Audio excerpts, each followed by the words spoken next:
Bismillahirrahmanirrahim. Assalamu alaikum, dear students of class 7th. Hope you all are fine. Today we are going to discuss equality in Indian democracy. इससे पहले हमने बात की दो stories, दो कहानी हमने पढ़ी, एक ओम प्रकाश की और दूसरी अंसारी की। तो इन कहानियों से हमें पता चला कि कैसे इन दो लोगों को, एक जो दलित कास्ट से वाबस्ता था और दूसरा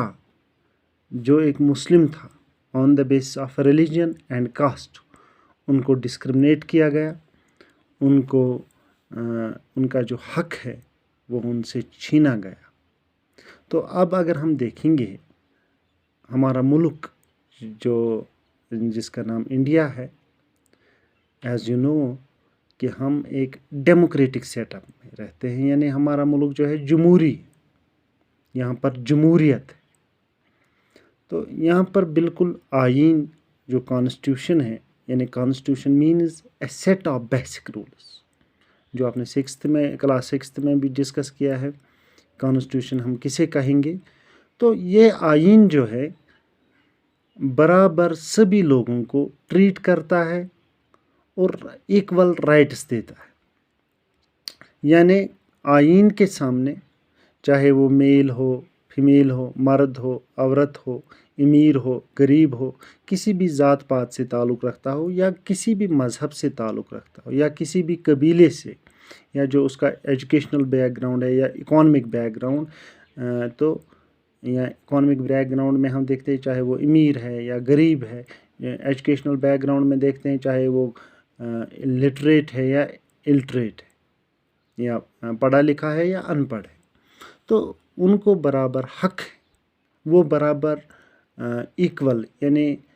बराबरी जिसे हम मसावी कहते हैं, तो उनको दर्जा दिया गया है आइन के सामने। तो हम देखते हैं कि जो आप यहाँ पर तस्वीर भी देख सकते हो, तो अब इस आइनी मंजूरी से, यानी we can say constitutionally recognised जो इक्वलिटी है, इससे क्या है कि एक इंडिविजुअल का जो इस मुल्क में रहता है उसको बराबर दर्जा दिया जाता है, उसकी जो डिग्निटी है, यानी जिसे हम उसको बराबर इज़्ज़त दी जाती है। तो हम देखते हैं कि जो ये कॉन्स्टिट्यूशन है, जो हमारा ये आइन है, इसमें बहुत सारे प्रोविजंस हैं कि first provision is that every person is equal before the law, यानी सब लोग बराबर है आइन के सामने। इसका मतलब है, इट मीन्स कि अगर कोई मतलब प्रेसिडेंट जो हमारे कंट्री का है, या अगर हम मिसाल लेंगे जो कांटा थी, जो एक डोमेस्टिक वर्कर थी, जो घरों में काम करती थी, वो बिल्कुल बराबर है, उनको डिस्क्रिमिनेट नहीं किया जाएगा और उनको सेम लॉज ओबे करने होंगे। यानी जो एक प्रेसिडेंट को लॉज ओबे करने होते हैं, वही एक डोमेस्टिक वर्कर जो घरों में काम करती है या जो मज़दूर तबका है, उसको भी वही कानून यानी फॉलो करना पड़ता है, मानना पड़ता है। तो सेकंड है प्रोविज़न इसका कि no person can be discriminate against on the basis of their religion, race, caste, place of birth और वेदर दे आर फीमेल और मेल। तो ये हमने डिस्कस किया अभी कि किसी भी इंसान को, किसी भी इंडिविजुअल को, चाहे वो मेल हो, फीमेल हो, मर्द हो, औरत हो, कम ज़ात वाला हो या ऊंचा ज़ात वाला हो, या किसी भी मज़हब से किसी भी ज़ात से ताल्लुक़ रखता हो, उसको डिस्क्रिमिनेट किया नहीं जाएगा, यानी उसको बराबर इक्वली ट्रीट किया जाएगा, वही दर्जा दिया जाएगा जो एक अमीर को देते हैं, वही दर्जा दिया जाता है जो एक प्रेसिडेंट को दिया जाता है, क्योंकि कानून के सामने सब लोग बराबर हैं, इक्वल हैं। And third provision we will see here, every person has access to all public places including playgrounds, hotels, shops and more. All persons can use publicly available wells, roads, bathing ghats. Untouchability has been abolished. तो इससे पहले क्या होता था कि यानी दलित लोगों को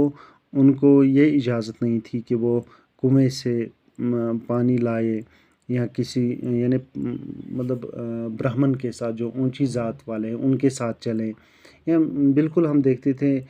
جن کو ہم چھوت چھات یعنی انٹچبلٹی اس لفظ سے جانتے ہیں کہ اس کو باضابطہ طور پر ختم کیا گیا۔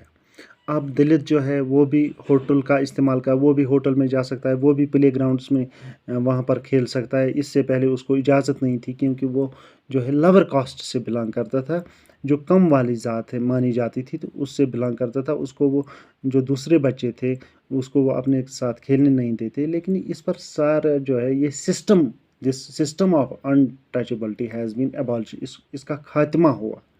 اس سسٹم کا۔ تو اس طرح سے ہم دیکھتے ہیں کہ جو قانون آئین کے سامنے سبھی لوگ بالکل ان کو درجہ دیا گیا ہے، وہ سبھی لوگوں کا درجہ برابر ہے۔